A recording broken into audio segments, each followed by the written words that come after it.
iceberg chair ni Heart Evangelista na binili niya para sa kanyang apartment dyan sa Paris, nagkakahalaga po ng 735,000 pesos sa isang upuan lamang.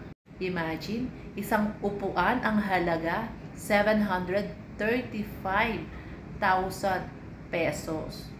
Magkano lang ang sahod ni Chis Escudero? 334,000 pesos. At nung siya ay naging Senate President, naging 398,000 pesos. So, konti lamang po ang difference. So, paano nakakabili si Heart Evangelista ng ganitong grabe kamamahal na items? Isang upuan, 735,000 pesos.